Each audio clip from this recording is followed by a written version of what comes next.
Muy buenos días, jóvenes estudiantes. Vamos a dar inicio al curso de Derecho Penal General con la doctora Julia Sáenz, curso de la Facultad de Derecho y Ciencias Políticas de la Universidad de Panamá. Este curso corresponde al salón segundo año C diurno del día de hoy, lunes 11 de julio de 2022. ¿Quién entró con maestra Joana? ¿Quién es maestra Joana?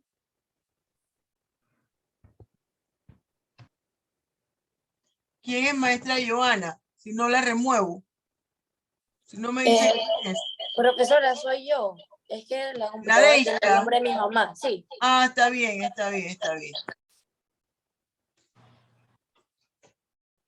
Todo el que está en vista, todo el que está en foto sin ponerse en vista, salvo los estudiantes que me han señalado el inconveniente que tienen, les voy a poner ausencia cuando paso lista. A ver.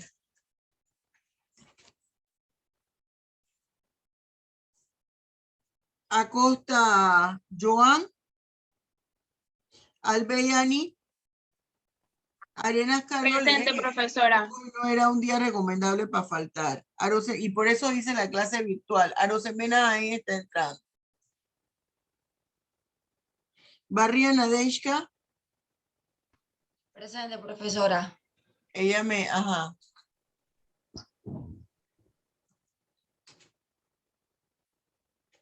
Calle Juan Francisco. Yo vi a Calle aquí. Ah, está entrando.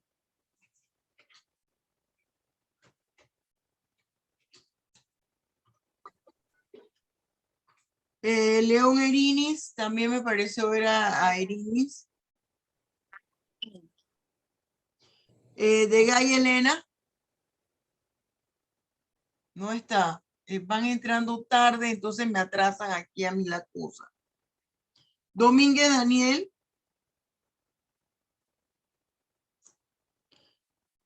Falcón Hidalgo Luz. Presente, profesora. Johnson Jennifer. A mí me parece que Johnson me envió una excusa. Jean Martínez Yailenis.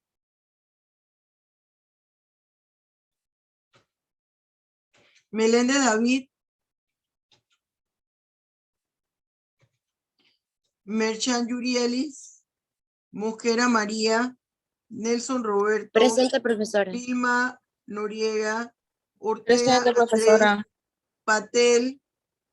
Peralta Milka. Pérez Presente. Mohamed.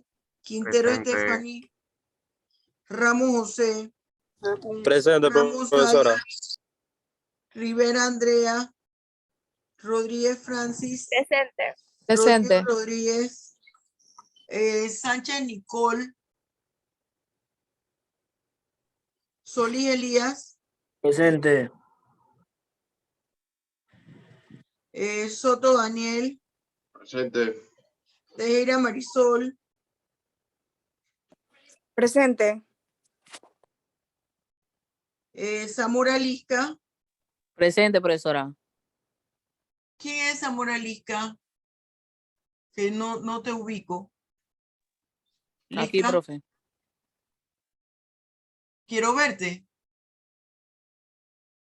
Es que estoy en un tranque en Vista Alegre, profe, y por eso no puedo encender la cámara. ¿Pero y qué tú vas manejando? Sí, profe.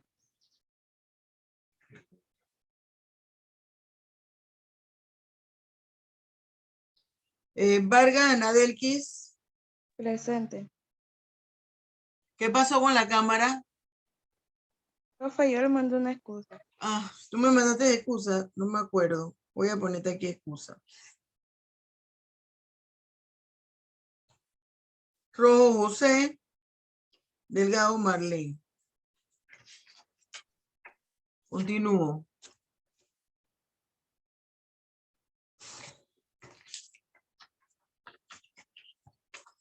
Bien, yo espero que miren, me ha funcionado con todos los grupos. He hecho plenaria. Todos los grupos han hecho preguntas en el último día que es que tengo 2 horas. Yo espero que también me funcione aquí con ustedes. Vamos a culminar porque lo que queda es nada. Quiero que vean, el que pueda, los videos de las plenarias de sus compañeros. Hay un grupo, todos los grupos terminé y las plenarias fueron excelentes. Las preguntas, y creo que ahora que ya usted a estas alturas debió estudiar todo el material, usted tiene esto, ahora sí puede hacer buenas preguntas porque tiene todo el panorama. Lo que hace falta es nada, vamos a terminarlo primero y empiezo la plenaria. Y si no tienen preguntas, yo voy a empezar a preguntar, porque no puede ser que no haya preguntas aquí. Y hablamos después de la plenaria del semestral, todavía nosotros tenemos, acuérdense, queda una clase. Bien, ya explicamos lo que era la comunicabilidad de las circunstancias y vamos, la repito de todas formas, hablamos que la comunicabilidad de las circunstancias era un aspecto que tenía que tomar en cuenta el juez al momento en que iba a individualizar la pena. ¿Qué quiere decir la comunicabilidad de las circunstancias? Que cuando hay varios autores y partícipes en la comisión de un hecho punible y alguno de ellos, es decir, con respecto a la persona de alguno de ellos existe alguna circunstancia atenuante o agravante, solamente se aplicará a su persona al momento de individualizar la pena. Eso no se aplica a todos los demás del grupo. Y creo que puse el ejemplo, sí, al señor Juan, que es un empresario, lo secuestran las personas A, B y C. Y A es la hija del señor Juan. Esa condición de agravante por el parentesco solamente se le va a aplicar a la joven A por ser la hija del señor Juan y a los demás no se les aplica. Entramos al último punto, que es la responsabilidad penal en el menor de edad.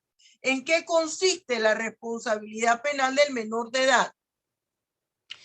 La responsabilidad penal del menor de edad tiene una variación. ¿En qué consiste? En determinar el nivel de culpabilidad que puede llegar a tener un menor de edad que ha incurrido en la comisión de una figura delictiva. Pero por su condición de menor de edad, hay unas características que distinguen a esa figura delictiva. ¿Cuál?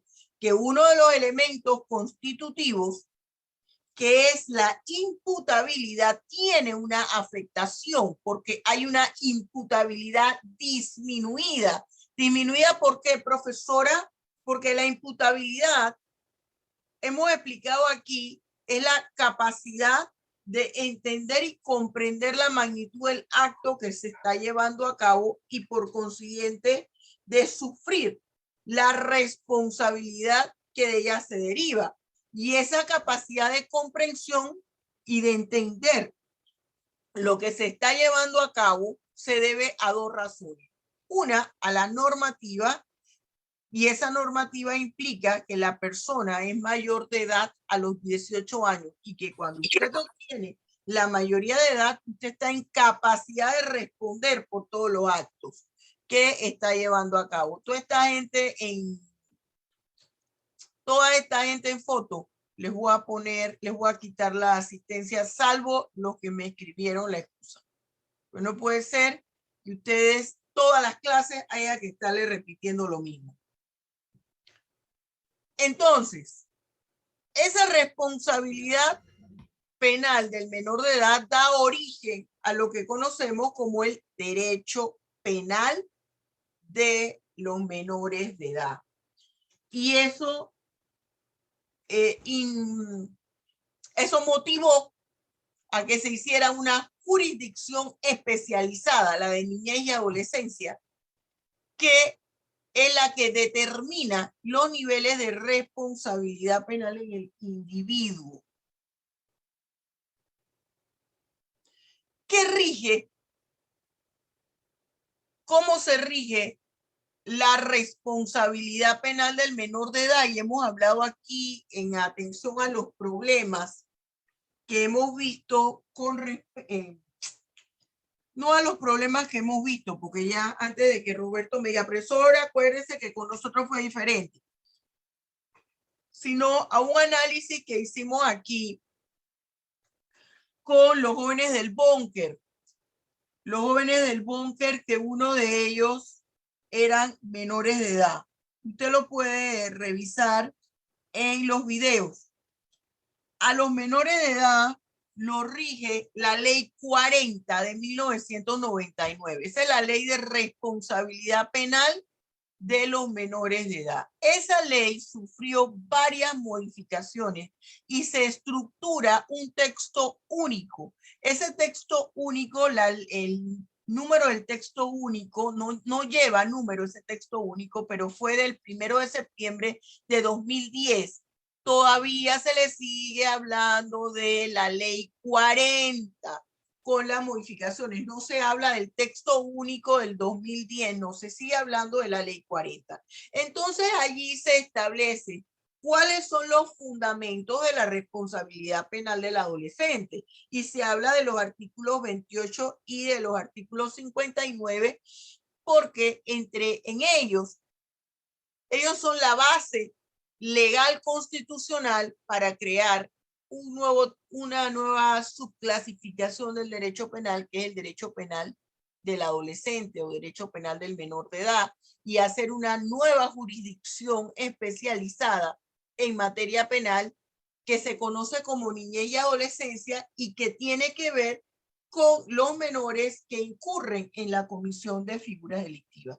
Y yo le voy a decir una cosa, aunque le llamen centros, aunque le llamen en algunos países, se les dice casa hogares, como usted le quiera llamar, son centros penitenciarios para menores de edad.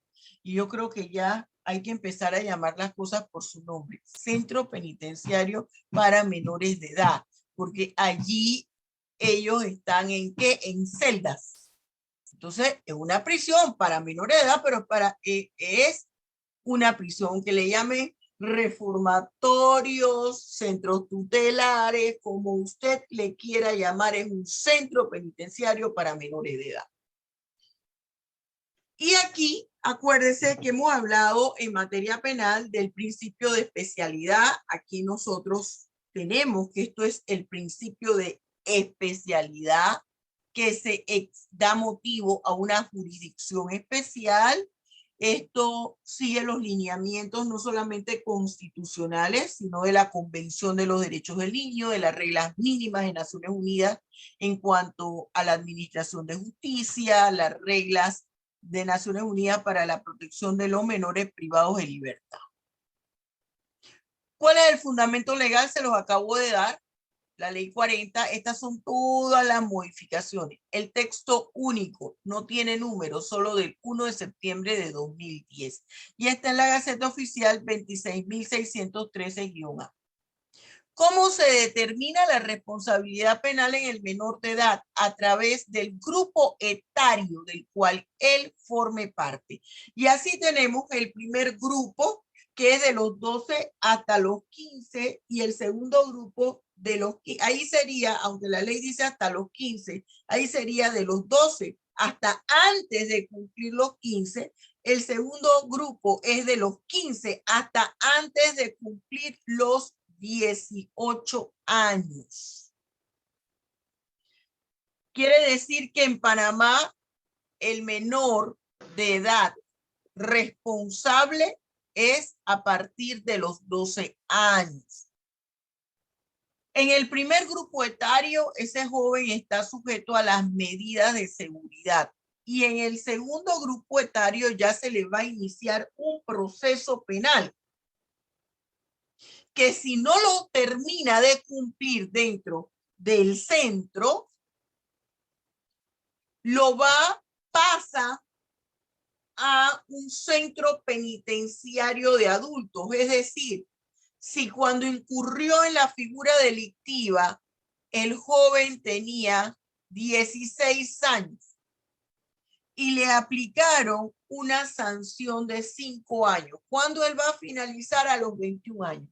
Pero cuando él cumple 18 años, ese joven pasa de ese reformatorio, de ese centro de menores, pasa a los centros penitenciarios de adultos. Y allí, en teoría, todo esto que le estoy diciendo es teórico, porque en la práctica le pongo un signo de interrogación.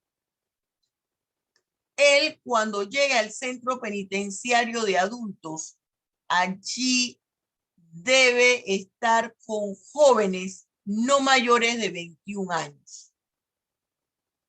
Luego que él cumple los 21 años, si aún debe estar dentro del centro penitenciario porque no se ha terminado, no ha finalizado su pena, entonces lo deben integrar con el resto de la población. Sin embargo, esto es solo teórico porque no es lo que ocurre en la realidad.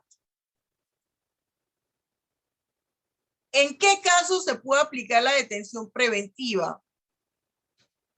Fíjense, por ejemplo, en delitos como homicidio doloso, lesiones personales dolosas gravísimas, lesiones personales dolosas con resultado muerte, robo, secuestro, violación sexual y tráfico ilícito de droga, posesión ilícita y comercio de armas de fuego y explosivos, asociación ilícita o constitución de pandilla, extorsión, terrorismo. ¿Cuándo procede la detención provisional? Cuando el adolescente haya incumplido una medida cautelar, cuando el delito investigado permite la detención preventiva. Ahora, hay una cosa que debemos tener en cuenta antes de pasar a la prescripción.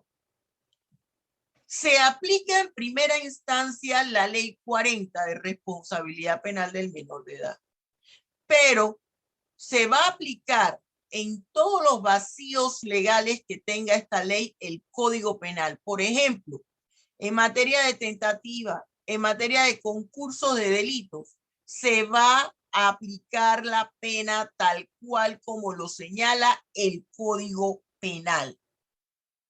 ¿Cuándo prescriben los delitos cometidos por menores de edad? Esto es importante, este artículo 122, miren muchachos, ponga aquí atención más que para el examen.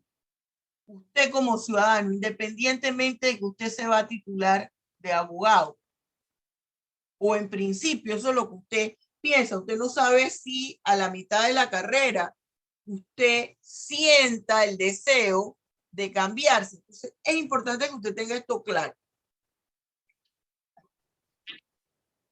La prescripción de la acción penal. ¿Qué quiere decir eso, profesora, de la acción penal? El recurso legal que usted tiene o debe interponer para que inicie el proceso penal si usted ha sido víctima de una figura delictiva. Para aquellos delitos como los delitos de homicidio doloso, la prescripción de la acción penal se da a los 7 años. ¿Cuándo yo empiezo a contar los 7 años? Igual que en los delitos para adultos. A partir del momento en que se cometió la acción. Si su pariente fue privado de la vida un 4 de julio del 2022 por un menor de edad de 16 años, usted va a tener a partir del 4 de julio que ocurrió eso, del 2022, 2023, 2024, 25, 26, 27, 28, 29, hasta el 4 de julio del 2029, que son los 7 años, para interponer una acción penal en contra de ese menor. Si el delito fue de violación sexual, de secuestro, de robo, de tráfico ilícito de drogas, de lesiones personales dolosas gravísimas, lesiones personales dolosas con resultado muerte, son 3 años. Perdón, son 5 años, 5 años. Y en el resto de los delitos son 3 años. Mire que aquí hacen la clasificación.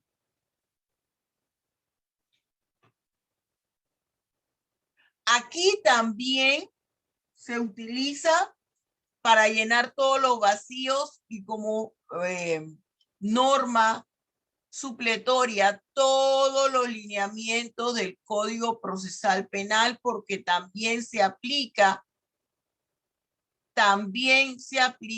el sistema procesal penal acusatorio. Bien, jóvenes, con esto se culmina el material del segundo semestre y vamos a iniciar la plenaria de preguntas y respuestas. Si ustedes no tienen preguntas, yo me voy a quedar muy preocupada porque no puede ser que sea el único salón que no haya hecho una plenaria. En todos los salones se hicieron las plenarias. Vamos a las preguntas y respuestas y luego le digo el material del examen. O vamos a decirle el material del examen primero. Viene todo el módulo 2, 3 y 4 completo. Vienen todas las palabras que les indiqué en el parcial que hicimos del vocabulario. Y usted debe añadir 5 palabras más. Que no las va a añadir a las que usted le dé la gana, no. 5 palabras que hayamos visto durante el semestre y que no formen parte del grupo de palabras que yo les asigné a ustedes para su examen de vocabulario. Va a venir también los artículos de opinión contados a partir del último artículo, la fecha del último artículo que formó parte de su ejercicio de elaborar un artículo de opinión. A partir de esa última fecha que yo les puse a ustedes, les dije hasta dónde venían los artículos de opinión para el parcial. Bueno, contando del siguiente sábado, a partir de esa fecha, hasta el sábado antes de su examen, que es el miércoles 20 de julio, quiere decir que entra el artículo hasta el sábado 16 de julio. ¿Me expliqué? ¿Cómo va a ser el examen? Usted no puede llevar nada a su examen. Ni código, ni libro, ni cuaderno, ni apuntes. Solamente sus 2 plumas. Va a tener una parte para desarrollar, otra parte en el que yo le voy a poner 2 artículos. Un artículo del Código Penal donde usted me tiene que señalar qué clase de norma es, qué clase de figura delictiva, si es que hay una figura delictiva allí, tipo penal, punibilidad, verbo tipo, todo lo que implica tipicidad subjetiva y tipicidad objetiva. Va a elaborar un artículo de opinión, obvio que no de 700 palabras, obvio, ni de 500 palabras. Yo le voy a poner un recuadro con líneas y es lo que le ocupa ese recuadro con líneas, que va a ser un párrafo. Le voy a poner el nombre de 5 artículos, va a ser la misma dinámica y una gran mayoría de ustedes que no lo hizo así, empezaron a hacer resúmenes por artículo porque no prestan atención. Los 5 artículos que yo le doy usted no sabe cuál es, usted va a hacer recorderis del contenido de esos artículos, va a buscar el denominador común entre ellos, que los identifica, que los relaciona a esos 5 artículos, y eso que los relaciona va a ser el título de su artículo de opinión y va a redactar con sus palabras lo que le quepa dentro del recuadro. Yo no le he dicho si es una palabra, si son, una oración, 2 oraciones, 3 oraciones, no le he puesto ninguna. Solo que le quepa dentro del recuadro que yo le voy a hacer. Estoy preocupada por los exámenes y les voy a explicar por qué. Así, en esa forma viene su examen y las palabras va a ser igual que su ejercicio. Le pongo en algunas que me dé el significado y un ejemplo, y en otras que solamente me pongo un ejemplo. ¿Por qué estoy preocupada por los exámenes? Lo dije al principio. No sé qué va a pasar de aquí a la semana de los exámenes. ¿En qué sentido? Estoy escuchando de las marchas, los estudiantes salen a la calle. Ramos, ¿por qué tú estás en vista, papá, y no estás? Me vas a decir que vienes manejando también. Ramos. No, profe, es que había salido para anotar lo que usted estaba dictando. Ok. Entonces, a mí me preocupa, y Elías lo mismo. Ay, Dios mío. Aquí solamente tengo 3 excusas. No sé cómo será la otra semana que empiezan los exámenes. No sé cómo se llevará esto a cabo.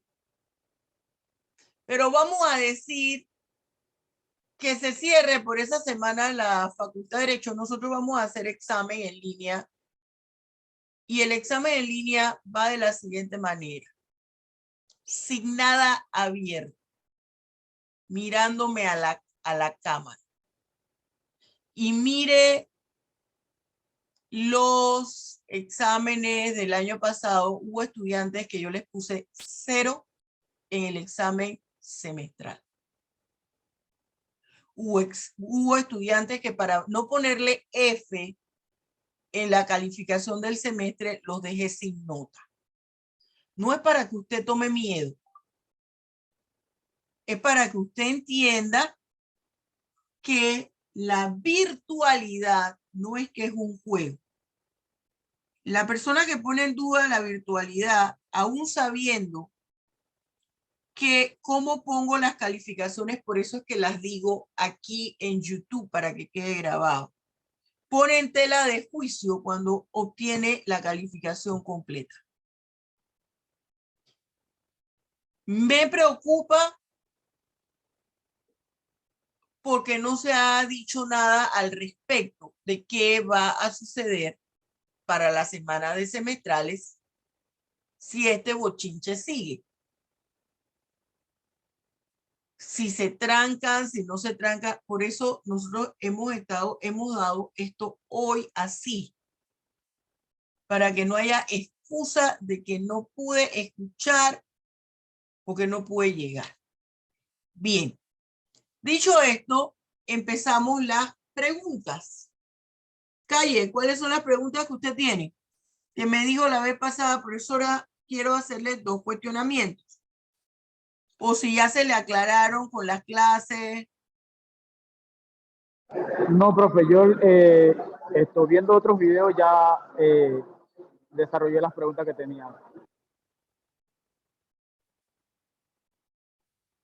Viendo los videos de los grupos que estaban adelantados. Juan. Bien. ¿Quién tiene pregunta? Miren, muchachos, en todo he hecho plenarias y las plenarias fueron riquísimas, con mucha sustancia. Si no, yo voy a empezar a preguntar. ¿No hay preguntas? Profesora, A ver, Eh, Sally. a mí no me quedó muy claro lo de la prescripción cuando un menor de edad comete un delito. Bien, fíjate.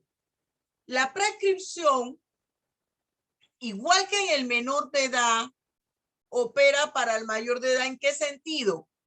Empieza a correr a partir del momento en que el menor de edad cometió la figura delictiva. Los tiempos son distintos.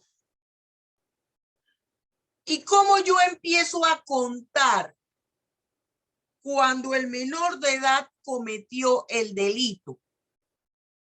Si a Juan Sin Tierra lo mata hoy, que es lunes 11 de julio de 2022, lo mata un menor de edad, a balazo, a cuchillazo, como usted quiera, pero le quita la vida hoy. Hay que contar a partir de hoy que le quita la vida el tiempo que la propia ley, porque el tiempo de la prescripción lo señala la ley, y para este tipo de delitos graves dice 7 años. Entonces, los parientes de la víctima, los parientes del muerto, tienen, contando desde hoy, 11 de julio del 2022, que matan, el menor mata a una persona 7 años. 11 de julio del 2022 a 11 de julio del 2023, 1 año. Al 11 de julio del 2024, 2 años. Al 11 de julio del 2025, 3 años. Del 2026, 4 años. A ver, 22, 23, 24, 25, 26, 27, 28, 29. Al 11 de julio del 2029 tiene los 7 años. En ese transcurso del tiempo, los parientes de la víctima pueden interponer una acción legal. ¿Qué tipo de acción legal? Una querella, la acusación o querella, que es una demanda penal, o una denuncia. Tienen todo ese tiempo. Y allí les especifica si es violación carnal, y van enumerando otra figura delictiva, 5 años. Y cuando no, el resto de las figuras delictivas que no aparecen ni en los de 7 ni en los de 5 años, tendrá 3 años. A partir del momento en que comete la acción. Dime, había levantado la mano primero Elena, después José, después Juan. A ver, Elena, dime, hija. Profesora, cuando me llamó yo estaba aquí, pero el sistema no me dejaba ni prender la cámara ni activar el micrófono. Yo le mandé un captura al WhatsApp. Ya yo te había registrado porque te había visto. ¿Cuál es tu pregunta? Ajá. La pregunta que le tengo es que eso que está explicando ahorita también aplica para los delitos que se persigan de oficio, o sea, que no tienen que interponer la denuncia, sino que para toda figura delictiva. Okay, para toda figura delictiva. Por eso hablé de denuncia, acusación. La acusación es la querella o demanda penal. Para todo.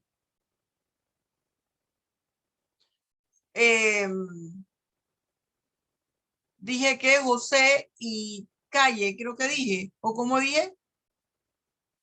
¿Quién iba primero? Ya se me olvidó. Dale, José, dime la pregunta. Ok, yo tengo 2 preguntas solamente para aclarar dudas. La primera es sobre la tentativa inacabada. En tal caso, supongamos que el objetivo del delincuente es matar a alguien y no lo mata. ¿Se aplicaría según lo que dice? A ver, explícame bien. Vuelve otra vez.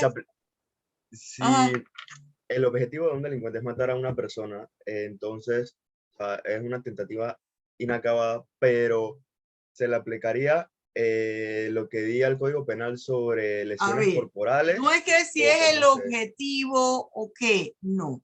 Vamos a hacer la explicación y la distinción entre la tentativa inacabada, que está en el artículo 48, o delito intentado, en el artículo 49, perdón, y está la tentativa acabada o delito frustrado, que está en el artículo 48. La tentativa acabada o delito frustrado es cuando el agente o sujeto activo por alguna razón no comete el delito. Realizó todos los actos idóneos, pero al momento en que él ya va a rematar la figura delictiva que él quería matar a José Ramos. Cuando él llega al lugar y ve a José, le dice, tú sabes que tú ni para que yo te mate, sí. Él mismo se arrepintió y no realizó nada. Ese delito frustrado. Pero en tal caso que sí dispare y Entonces, no lo mata, si él dispara, ¿qué sucede? Se le va a determinar la responsabilidad penal en atención a lo que ocurrió. Le disparó y no lo mató, porque cuando le dio el primer tiro, él se arrepintió. Él se arrepintió. O ni siquiera le dio el primer tiro. En la inacabada, ni siquiera le dio el primer tiro. Puede ser que ni siquiera le dio el primer tiro, pero él llegó y le dijo, José Ramos, párate ahí que te voy a matar. Pero no hizo nada, ni siquiera realizó una detonación. Solo quedó en una amenaza. Ahí no le van a iniciar un proceso penal si no interviene la acción. José, pero aunque José intervenga y ponga una acción, me amenazaste. Por la amenaza no lo van a sentenciar. Pero si ejecutó algún tipo de acción, le disparó a Ramos, le disparó a José, pero profesora, no le rozó el arma, sí, pero le disparó. La tentativa de una figura delictiva tiene una sanción, dependiendo de qué fue lo que ocurrió. Si ocurrió una lesión leve, si no ocurrió nada. Si no ocurrió nada, no se le va a sancionar. Se le va a sancionar en atención a lo que produjo su acción. Si le dio un disparo en el hombro y producto de ese producto de ese disparo, le ocasionó una lesión que lo incapacitó por 30 días, entonces la sanción que le pondrá el juez será de 30 días. ¿Me estoy explicando? sí, profesora, eso era lo que quería saber. Juan Francisco. Buen día, profe. Profe, antes cuando habló de la responsabilidad penal en el menor de edad, usted dijo que había dos razones. Simplemente escuché solamente una, profe, que fue la normativa. ¿Y cuál era la otra? Es la imputabilidad. No. Lo que yo expliqué fue la responsabilidad del menor de edad es especial. Hay una afectación en uno de los elementos constitutivos del delito, que era la imputabilidad, porque no se daban los dos elementos. Había una imputabilidad disminuida, no tenía la edad, ni tenía el aspecto psicológico, no producto de una enfermedad mental, sino producto de su edad. que no entendía y comprendía la magnitud del acto que está llevando a cabo. Pero vemos que hay menores de edad que tienen hijos. Hay menores de edad que son menores emancipados porque ellos mismos se mantienen. Pero eso es lo que establece nuestra norma y lo que habla la psicología. Dime, José. Profesora, una pregunta. Si una menor de edad acusa de violación a un joven de 18 años, adulto pues, pero él es inocente, él tiene derecho al principio de la presunción de inocencia. Te voy a decir una cosa. Está en problemas porque el señalamiento de la víctima en el delito de violación, solo con que te señale, te vas faltando. Solo con el señalamiento de la víctima en el delito de violación carnal. Claro que toda figura delictiva se presume la inocencia de la persona. Y el sistema procesal penal acusatorio en su artículo 8 ya no solamente habla, el Código Procesal Penal, que regula el sistema procesal penal acusatorio, no solamente habla de presunción de inocencia, sino que habla de inocencia. Pero el delito de violación carnal es un delito tan serio que hay que determinar si la víctima quedó embarazada o no, que donde te señalen que, y es además una menor de edad, donde señalen me violó, guardado. Y rápidamente hay que buscar abogado y abogado bueno, no chichipatero, porque la persona va a tener que subir, va a fiscalía, juzgado y se le va a cuadricular la existencia. Eso pasa con el delito de violación y sobre todo cuando es un menor de edad. Y les voy a decir por qué se complica cuando es un menor de edad.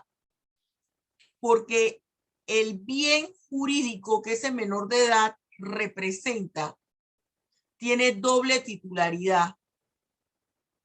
En realidad, triple titularidad. Los padres del menor, el propio menor de edad y el Estado.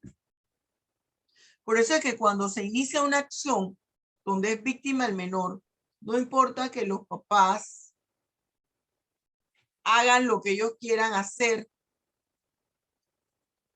si el Estado desea continuar con ese proceso, lo puede hacer. Lo que pasa es que en la actualidad eso no se lleva a cabo y usted ve los famosos acuerdos de pena. Que no debiera ser porque los menores constituyen un bien jurídico de triple titularidad. Pero están los acuerdos de pena. Y en los acuerdos de pena no hay ninguna figura delictiva que se excluye. Todas las figuras delictivas pueden ser objeto de arreglo de pena. Ustedes, muchachos, hay que tener mucho cuidado con los menores. Cuando usted, y aquí estamos estudiando derecho penal y tengo que decir cosas fuertes, porque usted está estudiando para ser abogado.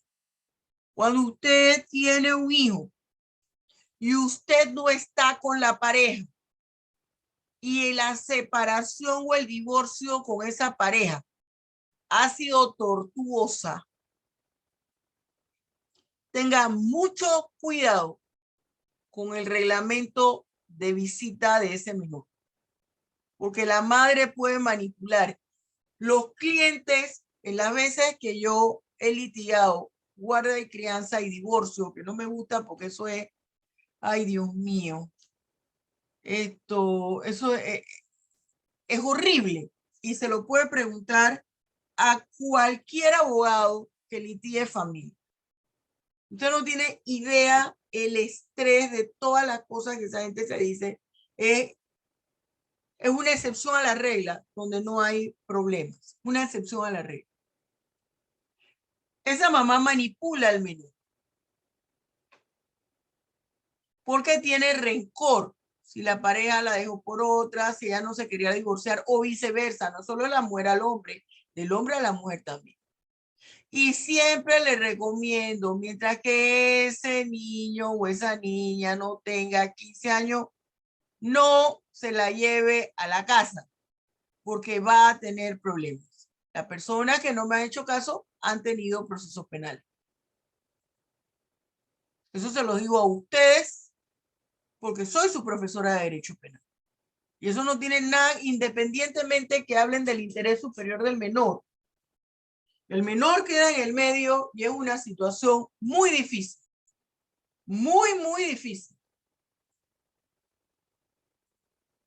Calle había levantado la mano y después Stephanie. Estos son temas que no me gustan darlo, pero hay que hablarles a ustedes la realidad de la vida. A ver, Juan. Profe, ¿qué sucede cuando... ¿me escucha? Sí, yo te escucho. Profe, ¿qué sucede cuando pasan este tipo de eventos en menores de edad y están vinculados, por decir, los estamentos de seguridad, en este caso los policías?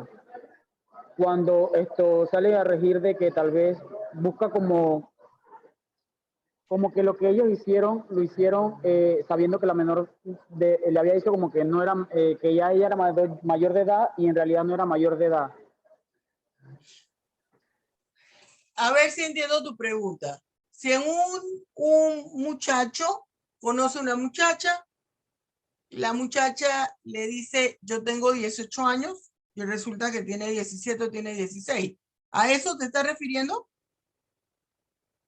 Sí, profe, pero tomando en cuenta de que tal vez no fue simplemente una persona, sino que fueron más de una persona. Que les dijo que ella era mayor de edad. Ajá, pero en este caso era menor de edad. Les voy a decir una cosa. Lástima, Margarito, porque eso a usted no lo va a eximir de responsabilidad penal. Es que yo no sabía, profesora, porque Juan, Pedro, Lole, Pita me dijeron que ella era mayor de edad. Eso no le exime de responsabilidad penal. Profe, pero está bien que mediante la investigación del proceso no se les siga un proceso porque son policías, sino que simplemente se les saque de la institución y no se siga el proceso. Espérate, me estás cambiando, es que me estás mezclando dos preguntas. Ahora me estás diciendo que si el victimario fuera el policía. Ajá. Esto es otra cosa, lo que me estás preguntando. Si el victimario fuera el policía y él a nivel personal, a nivel privado de individuo, no de policía, se involucra con una menor. ¿Es lo que tú me estás preguntando? Igual va a ir preso. Hay una cosa es que él, como policía, porque esté dando algún seguimiento, esté dando alguna ronda por la calle, ve a una joven, la mete a la patrulla, la viola. Eso es un caso. Ahí hay un agravante. Ahí hay varios agravantes con respecto a ese policía. Ahora, resulta que Juan Francisco Calle incurre en la comisión de ese delito no como policía, sino como Juan Francisco Calle. Igual va a ir preso. No es que el policía se le va a condonar, es decir, se le va a perdonar esa acción. A veces los medios de comunicación, las noticias no las redactan bien. Y pareciera que porque Pedro Picapiedra fue policía y cometió el delito de violación, a eso lo van a exonerar. No. Lo que sucede es que se le va a iniciar un proceso penal. Se le va a iniciar un proceso penal y bueno, ocurren cosas y cosas, ¿no? Pero, ¿qué es lo que procede? Se inicia el proceso penal. La detención preventiva depende del tipo de sanción que tenga la persona, el tipo de sanción que tenga el delito que a la persona se le imputa. Por ejemplo, nosotros nos vamos al delito de violación carnal. Ahorita mismo le digo el artículo.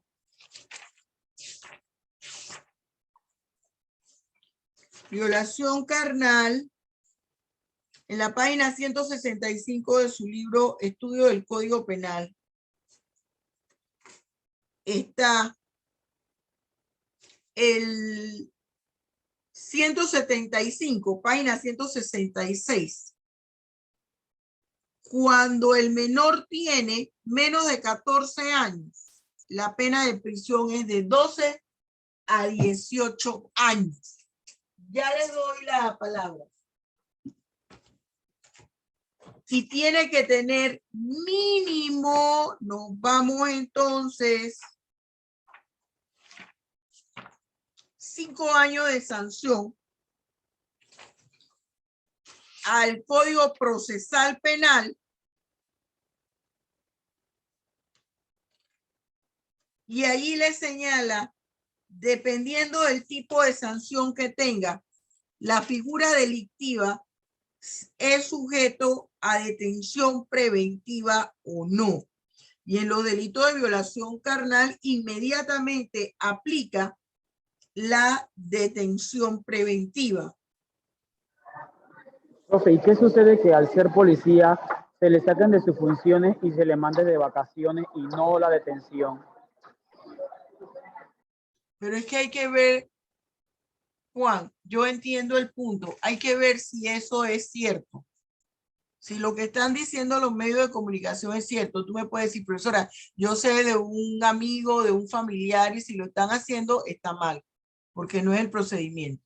Cuando estamos hablando de delito de violaciones carnales, ese no es el procedimiento, pero yo no quisiera pensar, yo no quisiera pensar que eso es así. Yo quiero creer que hay allí una confusión en la noticia. Yo quisiera pensar que hay una confusión en la noticia. Pero eso no debe ser, porque no es lo que dice la regla, Juan. Porque la detención preventiva va en atención. Está bien que se coloca la detención preventiva, que es una medida cautelar personal, como última instancia. Pero es que hay delitos en que eso tiene que aplicarse inmediatamente. Inmediatamente. Inmediatamente. ¿Qué otra pregunta? ¿Ya quedó claro, Juan? Sí, profe, gracias. A ver, Daniel y después Mohamed. Bien, profe. Yo tengo más una pregunta en referente a un caso hipotético. Pues supongamos que yo estoy esperando en el andén de la iglesia el tren, y en lo que estoy esperando se me aproxima una persona por detrás y su intención es empujarme a las vías del... Un momentito. Ajá, ya voy. En la detención no son los 5 años el delito, 4 años mínimo. Artículo 237 del Código Procesal Penal. Continúa, Daniel, disculpa. Ajá. Bueno, y pues yo estoy esperando el tren en el andén de la iglesia y pues se aproxima una persona a empujarme a las vías y con la intención de que muera atropellado por el tren.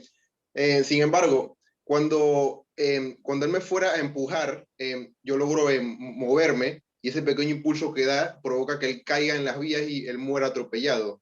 Ahora mi pregunta es, ¿qué me sucedería a mí en esa situación? O sea, ¿se me abriría algún proceso o algo así, profesora?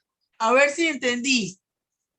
Tú estás en el metro, vas a tomar el metro y viene una persona,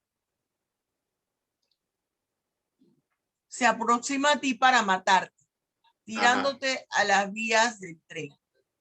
Tú adviertes lo que va a pasar, pero la persona no te toca todavía. ¿verdad? No ha tocado tu cuerpo. Pero Ajá. tú adviertes lo que va a pasar y ahí es donde no entiendo la segunda parte. Que ese pequeño impulso Cuando que tú le te hizo para... diste cuenta que venía Mohamed a empujarte, tú miraste, viste, viene Mohamed, me va a empujar. ¿Y qué hiciste después? Me moví hacia un lado, pero él en ese impulso que hizo para empujarme fue el que cayó en las vías y murió atropellado. A ti no te van a iniciar ningún tipo de proceso penal, porque ni siquiera hubo allí un roce físico entre ambos. Tú no lo tocaste, tú te moviste. No hay ninguna comisión de una fibra delictiva ni por qué se inicie el proceso penal. Listo, profe. Gracias. Mohamed. Profesora, quisiera aclarar una duda. Con respecto a lo que es el nexo causal y la intención, me gustaría saber si me pudiera aclarar cuál es la diferencia entre esos dos dentro de lo que vendría siendo la acción. Nexo causal quiere decir la relación entre la conducta realizada por el agente y el resultado de esa conducta. ¿Cuál es la conducta? Yo tomo el arma, disparo y hay un muerto. Nexo causal, la relación entre qué conducta realicé yo, disparé el arma. Producto de ese disparo hubo un muerto. Porque puede ser que yo disparé el arma, pero cuando yo disparé el arma, ya otra persona en otro lugar había disparado otra arma y fue la de ella la que le ocasionó la muerte a la persona y no fue la mía. ¿Me estoy explicando? Ese es el nexo causal. La intención es la forma como se realizaron los actos idóneos, es el querer, la voluntad que tenía el sujeto activo. Yo quería matarte. Esa es la intención. O yo no quería matarte. Yo estaba limpiando el arma que te estaba enseñando y se disparó. No hay intención. Esa es la diferencia. Nexo causal e intención. La intención es la forma como se realizó el acto idóneo, el querer, la voluntad del individuo. El nexo causal es esa relación entre la acción de la persona y lo que ocurrió.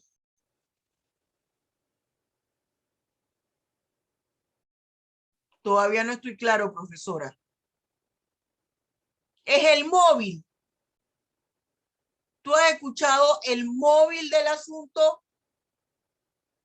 El móvil del delito. ¿Qué ocasionó que José matara a Mohamed?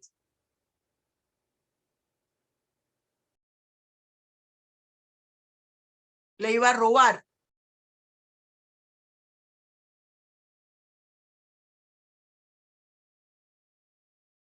¿Cómo realizó? ¿Cuáles fueron los actos que realizó José? ¿Qué intención, con qué intención actuó José? Con la intención de matar a Mohamed. ¿Cuál fue el nexo causal? ¿Qué relación hubo entre que apretó el gatillo y el resultado que se dio? ¿Qué relación hubo entre ellas? Le causó la muerte. Y fue porque le iba a robar. Nexo causal. Lo que pasa es que la línea que divide la diferencia entre ambas es tan gruesa como un telo de araña. Pero ¿cómo tú la visualizas? Nexo causal, en esa relación causa-efecto, ¿qué fue lo que motivó la conducta para que trajera un resultado en específico? ¿Qué motivó al individuo para llevar a cabo esa acción? Y la intención es el querer, el deseo del individuo. Puede ser que sí, José te quería robar a mano armada, pero José no te quería matar. Pero lo que pasa es que era la primera vez que José incurría en la comisión de un hecho punible. No sabía manejar un arma de fuego. Profesora, ¿y cómo se va a demostrar eso? En la investigación del proceso a través de los peritos. Si José tiene, si le toca a un buen abogado defensor, le va a decir, vamos a hacerle prueba de tiro para que vean que José es la primera vez que tomaba un arma. ¿Me expliqué? ¿Quedó más claro, Mohamed? Sí, profesora. ¿Seguro, seguro? Yo tengo una curiosidad. A ver, Arinis. ¿Qué pasa si un niño de 11 años le dispara a una persona? Y entiendo que el primer grupo etario es de los 12 a los 15. ¿Qué va a suceder en ese año con ese niño? O sea, porque él mató a una persona. Él mató a una persona, se le van a aplicar medidas de seguridad y los padres tienen que pagar una indemnización por daños y perjuicios. A él se le va a aplicar una medida de seguridad. Ahora, hay una cosa que aquí los académicos no se ponen de acuerdo. Hay que indagar por qué ese niño de 11 años mató a esa persona. Porque el Código Penal establece la autoría material y la autoría intelectual, y aquí hicimos un análisis. Usted va a encontrar académicos que dicen, no hay la autoría material, pero el código es claro cuando dice, quien por interpuesta persona quiere decir que usted directamente no lo mató. Yo mandé a Jaén a que matara a Juan Francisco. ¿Quién es la autora intelectual? Soy yo. Yo no quedo exenta de responsabilidad penal. Entonces, ¿por qué un menor de 11 años priva de la vida a otro? Pertenece a una pandilla y fue su iniciación. ¿Quién es el cabecilla de la pandilla? Y va a ser identificado como el autor material, el autor intelectual, perdón. Lo privó de la vida por defensa propia, porque esa persona abusaba de su mamá o abusaba de él o de sus hermanos. Hay que hacer una investigación. No es como la gente piensa que ya fue un menor y se quedó así. No, hay que indagar, porque los menores están siendo utilizados por los adultos para que incurran en la comisión de la figura delictiva, porque tienen la idea que allí quedó todo. No es lo que la norma jurídica penal y procesal penal dice. Lo que sucede, jóvenes, es que muchas veces, para no decir el 99.9% de las ocasiones, depende del abogado, de la experticia del abogado penalista que contrate la parte afectada. Lastimosamente en Panamá no se puede, usted no puede dedicarse exclusivamente al área de su especialidad, porque somos nada más casi 4 millones de habitantes y alguien dice por ahí mal contados. No hay suficientes clientes. Entonces usted ve abogados especialistas en derecho civil que cayó un caso penal en su despacho y lo llevan a cabo. Un abogado penalista que le llega un caso de laboral de derecho de trabajo y lo van a realizar. Constitución de asociaciones o de sociedades anónimas y lo van a realizar, o de una fundación y lo van a realizar. Y usted pasará por eso también. Pero un abogado penalista con experiencia, que tiene experticia en el litigio, va a insistir en esa investigación, cuáles fueron las causas por las cuales ese menor cometió ese delito. A menos que sea un menor que esté enfermo mental o que estaba totalmente drogado y le dieron el arma. ¿Por qué le dan el arma al menor?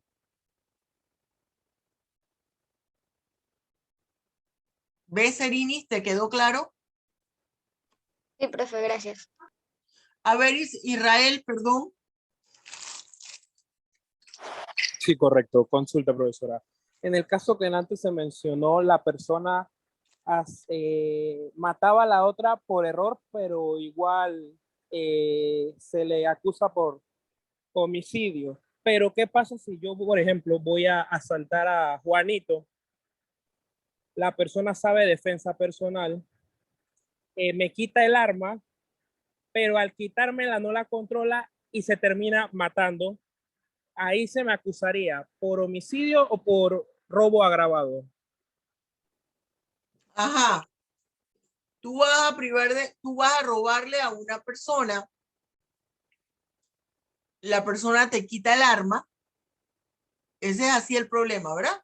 Sí, correcto. La persona me desarma. Te quita tu arma y entre los nervios él solo se disparó. Allí tu responsabilidad penal es por tentativa de robo agravado. Ese es tu nivel de responsabilidad penal, no por homicidio, porque accidentalmente se privó de la vida. La tentativa surte efectos para todas las figuras delictivas. Roberto. Profesora, ¿qué sucede si un niño, a un menor de edad, se le utiliza, o sea, se le cría con el único motivo de que cometa figuras delictivas? O sea, ¿qué sucede con la responsabilidad en ese caso de un menor reincidente? De que forme parte del primer grupo todavía.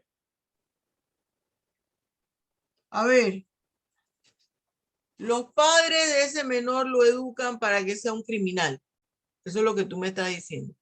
Para que sea un criminal. Correcto. Y ya ha incurrido, para que sea reincidente a ese menor, según señala el Código Penal, la denominación de reincidente es cuando la persona comete un delito, es sancionado, cumple su pena, sale de la cárcel y cuando sale de la cárcel vuelve a lo mismo, incurre en la comisión de una figura delictiva y otra vez paltando. Ese es el reincidente. Si esa persona no ha sido sancionada, si ese menor no ha sido sancionado, no se le puede considerar reincidente. Ahora, esa condición que tú estás señalando, los papás no van a ser responsables penalmente, pero para el menor sí se puede constituir en una causal para que no lleve la pena máxima. Porque acuérdese del artículo 79, que yo tanto les hablo de la individualización de la pena, señala que hay que tomar en cuenta las condiciones objetivas y subjetivas. Las condiciones subjetivas y objetivas. Las condiciones objetivas y subjetivas del individuo. Y esas condiciones objetivas y subjetivas del individuo implican su crianza, su educación. Si usted me dice a mí, esos papás debían ir presos porque no cumplieron con su función como padre de velar por el interés superior del menor. Pero esto es una cadena, muchachos. ¿Cuál fue la estructura familiar de sus padres? Todo esto viene en cadena. Aparte que hay que ver cuáles son los aspectos endógenos de esa familia. Yo estaba viendo una película ayer que aunque era película reflejaba una situación de la vida actual. Un hombre que se casa con una mujer, la mujer le da cáncer, el hombre atiende a su esposa como ustedes no se imaginan, la protege, la cuida, pero era un valiente. Se cambian de la ciudad donde estaban a otro pueblo y construye una casa hermosa, maravillosa para la esposa. Cuando están en la casa, están durmiendo un día y se va la luz y ella se despierta y dice, oye, se fue la luz, se fundieron los fusibles, ay, no, ya yo no puedo dormir así, anda a ver. Él fue a ver, habían cortado los alambres de la energía eléctrica. Se había metido gente a la casa. Él logra que salga la esposa y él mata a los 4 hombres que entraron a la casa y uno estaba herido. Y él fue después y lo remató en el hospital. ¿Qué pasó? Que la esposa descubre que él tenía en uno de los sótanos, primero que en la casa había un sótano. Y 2, que ahí tenía oculta que había secuestrado a una muchacha que era la hermana de los hombres que entraron a la casa. Hermana de 3 de esos hombres y la hija de uno. Es decir, estaba el papá y 3 hermanos. ¿Qué sucede cuando lo descubre la esposa? La esposa le dice, explícame el por qué. Y la respuesta que le dio él dice, ¿por qué tú tienes cáncer? Porque tienes una predisposición al cáncer, porque en tu familia, él mismo le responde, hay un antecedente de cáncer en tu familia y de esterilidad. ¿Qué le estaba diciendo él? Le dijo él a ella, ¿tú quieres tener cáncer y querías ser estéril? Y ella le contesta no. Entonces él le dice, es lo mismo que pasó conmigo. O sea, él tenía una historia criminal y algo pasaba dentro de él que no podía controlar ese impulso de incurrir en la comisión de una fibrila. Entonces hay que advertir y hay que ver allí en lo que dice Nelson, ¿quiénes fueron los padres? Y eso es otro aspecto que plantea el artículo 79 del Código Penal. Alguien me decía, cuando yo pasaba un afiche del perfil criminal, no es que eso tiene que ver con los criminalistas. Y ya yo no quise seguir hablando para no perder tiempo. El penalista debe conocer el perfil criminal de las personas, porque eso le va a ayudar a preparar su defensa. Eso le va a servir a usted como ir. Ese caso que dice Robert, un penalista experto, lo explota. A lo mejor no va a lograr que la persona salga libre, pero sí que se le aplique el mínimo y que después se le pueda aplicar una rebaja de pena. ¿Me expliqué? Otra pregunta.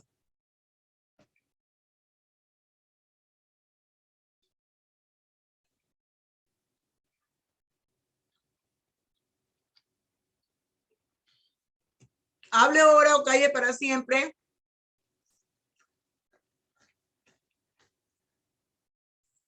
Profesora, no tengo claro tipicidad subjetiva y tipicidad objetiva. La tipicidad subjetiva es identificar si la conducta realizada por el agente puede ser con dolo o con culpa, y eso lo dice el mismo tipo penal. Si el tipo penal no dice nada, el delito es doloso. Porque cuando el delito es culposo va a decir quien culposamente.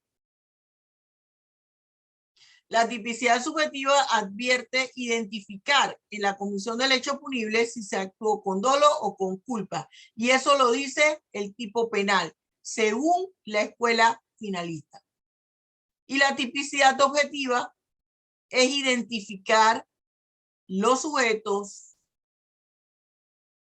en la que interviene la comisión del hecho punible, activos y pasivos, la víctima del pasivo, el verbo tipo, el bien jurídico tutelado, el objeto material. ¿Clarita, Elena? Dime, Juan. ¿Se acabó la clase? No. Profe, en el concurso real siempre se infringen varias disposiciones que están establecidas en la ley o hay de otra manera también. No, pueden ser de otras leyes que tengan tipos penales. Pero hay transgresión. En ambos concursos hay transgresión de varias normas. Lo que sucede es que con el ideal, una conducta vulnera varias normas. Y en el real, son conductas independientes entre sí, pero cometidas en la misma línea de tiempo. Por ejemplo, acuérdate siempre el ejemplo que pongo. A las 9 de la mañana se entró y se asaltó al banco a mano armada. La persona sale del banco a las 9:20. Toma un vehículo que no es de él,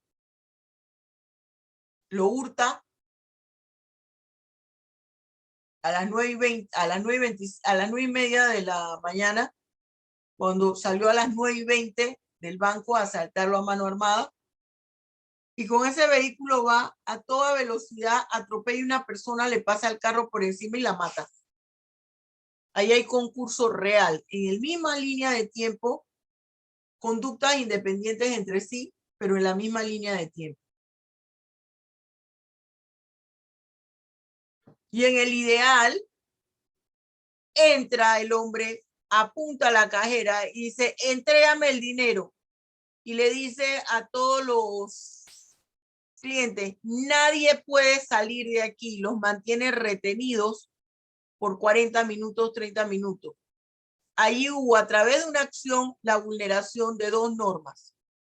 Cometió robo a mano armada y privación ilegal de la libertad. ¿Qué otra pregunta? Gracias. ¿Cómo está eso en la U calle? ¿Ya pasaron la bocina? No, profe, todavía no.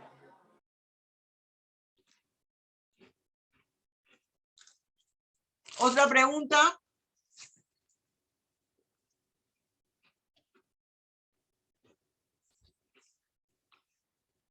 Mire, nosotros en el segundo semestre que vamos a dar problemas completo. Este semestre fue muy accidentado, muchachos. Yo lo único que estoy contenta es que ya a partir de hoy se quitaron los bozales. Yo no sé por qué tú estás con bozal, Juan Francisco. Profesora, hay que cuidarse, la verdad. Pero, bueno, no sé. Yo estaba tan desesperada que me quitaran esto que yo entiendo que solamente para las escuelas, me parece. No, me parece que ni las sí, para las Profe, escuelas. a usted le llegó un comunicado, no sé si fue una decana no sé si fue de la Facultad de Farmacia o no sé de dónde. No me ha llegado, dime lo que dice. Bueno, no lo sé en realidad porque el que lo comentó fue el profesor de civil, el profesor Trujillo, que comentó como que el profesor tenía la potestad de decir si se podía utilizar la mascarilla en el salón o no se podía. Bueno, no sabía Juan Francisco eso. Yo lo único que sé es que me dio mucho gusto porque ya yo no estaba hasta de la mascarilla azul. Y por eso acepté la opción con ustedes también de dar los últimos días de clase virtual. Yo no estaba tolerando ni la azul. Estaba toda hinchada. La azul, digo yo, la más sencilla, la que tiene arriba la linita blanca, ya ni una sola mascarilla la aceptaba. Yo soy asmática y alérgica. Y eso era una cosa horrorosa para mí. Y andaba con la cara hinchada. Pero en sí este semestre ha sido muy accidentado porque el brote del COVID, bueno, una serie de cosas. Yo tengo fe en que el segundo semestre ya va a ser normal, que no vamos a tener necesidad de irnos a la virtualidad. A mí me gusta más la virtualidad porque uno tiene mayor acceso a pasar más cosas, documentales y una serie de situaciones. Una serie de situaciones. Pero bueno, este segundo semestre vamos a tener, quiero que repasen la regla de 3. Y yo les voy a decir por qué. Se han suscitado y me han preguntado, y yo voy a escribir al respecto. Lo que pasa es que si usted viera el listado de preguntas que me hacen las personas, me escriben al correo. Yo no sé por qué a la gente no le gusta preguntar, ahí mismo escribir. No sé si es que les da pena, pero me escriben al correo solicitándome tema. Y me han hablado mucho sobre unos fallos con respecto a acto libidinoso, a violación carnal y el trabajo comunitario. ¿Por qué nos está diciendo esto, profesora? Hicimos una plenaria en un salón, yo no me acuerdo qué segundo fue, si fue el segundo E o si fue el segundo CB, el de la tarde, no me acuerdo, o si fue en todos, pero que ellos me preguntaron sobre ese tema. El segundo semestre damos teoría de las consecuencias jurídicas del delito, lo que los vayan a tomar conmigo. Y allí nosotros vamos a hacer, yo le voy a hacer que usted elabore una tabla. Cuando se aplica una sanción, se le aumenta 1/3 de la pena, 2/3. ¿Cómo se hace la operación? La operación se hace a través de una regla de 3. Porque a veces hasta el mismo funcionario carece del conocimiento y no sabe sumar el aumento de una pena. Y yo quiero creer que eso fue lo que pasó en el desafortunado caso de los abusos deshonestos que salió en los periódicos con respecto a un sacerdote y que se le aplicó trabajo comunitario. Quiero pensar que la suma se hizo mal, porque el trabajo comunitario tiene unos topes específicos. Por eso es que en teoría de las consecuencias jurídicas del delito nosotros vamos a hacer un poco de ejercicio con las reglas 3, con la regla de 3, para que usted tenga una tabla que le sirva de referencia, porque no existe ninguna tabla que sirva de referencia para que usted determine cuándo es los 2/3, el tercio, cómo se le aumenta. Y espero que este segundo semestre no sea accidentado como fue el primer semestre, que hasta cierto punto era normal porque veníamos de 2 años de virtualidad. Ahora, jóvenes, la virtualidad, pienso, llegó para quedarse. A medida, yo no sé hasta qué punto se va a controlar lo del alto costo de la vida. No lo sé, porque este es un ciclo del mismo aumento de la población.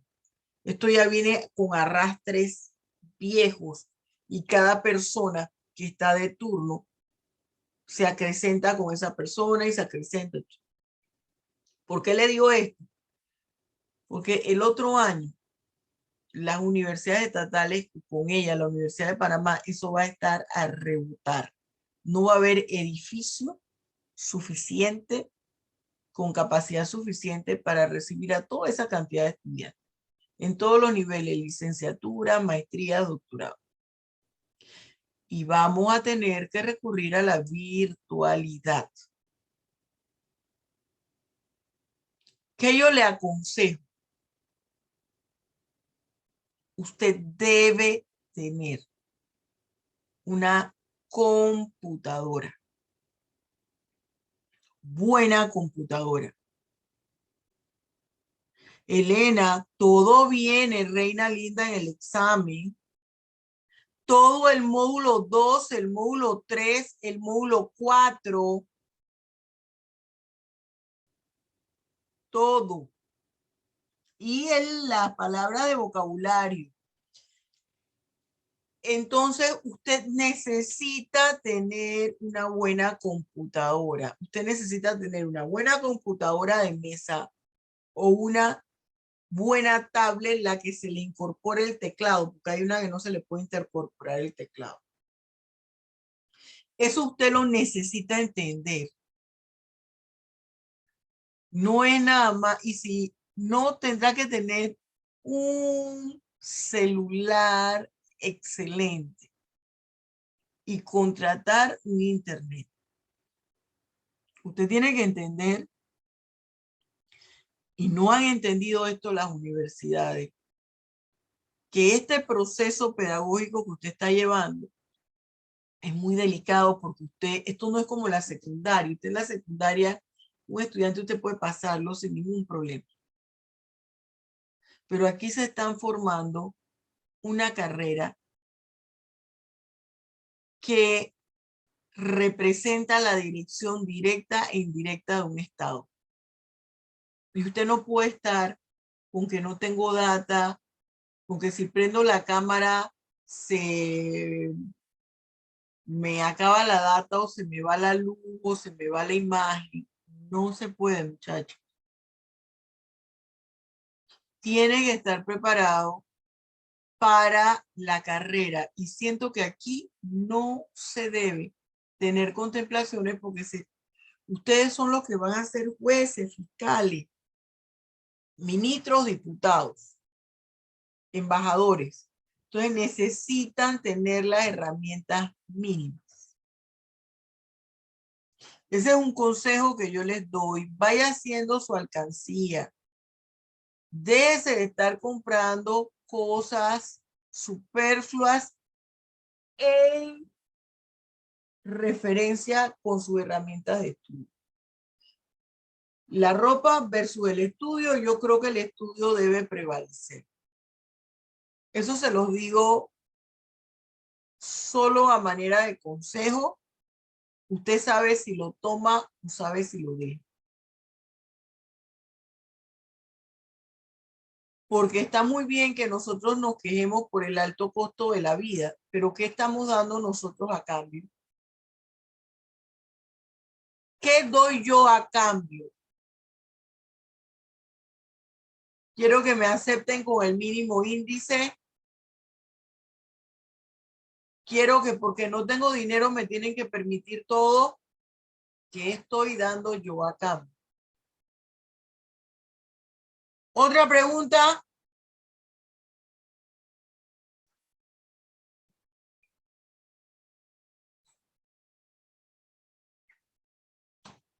Quiero pensar entonces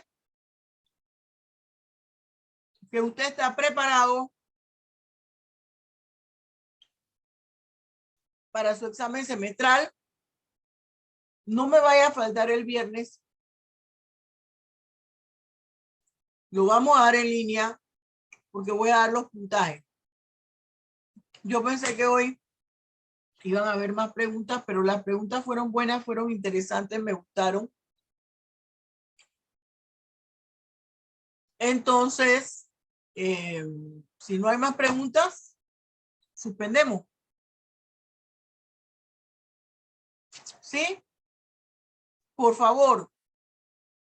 Lo único que le voy a pedir es que como usted se entera de las cosas antes que los profesores, si hubiera algún cambio en la modalidad de los exámenes, me hace saber. ¿Me expliqué? Porque a mí la que me informan son los alumnos. Usted se entera antes de que los mismos docentes. ¿Cómo hace? No sé. Sí quisiera que me hiciera saber. ¿De acuerdo? Listo, profe. Bien, muchachos, los quiero mucho. Dios los bendiga ricamente. No falte el Buen día, viernes. profe. Hasta luego. Buen día, profesora. Tengan un buen día, profesora. Hasta luego, gracias.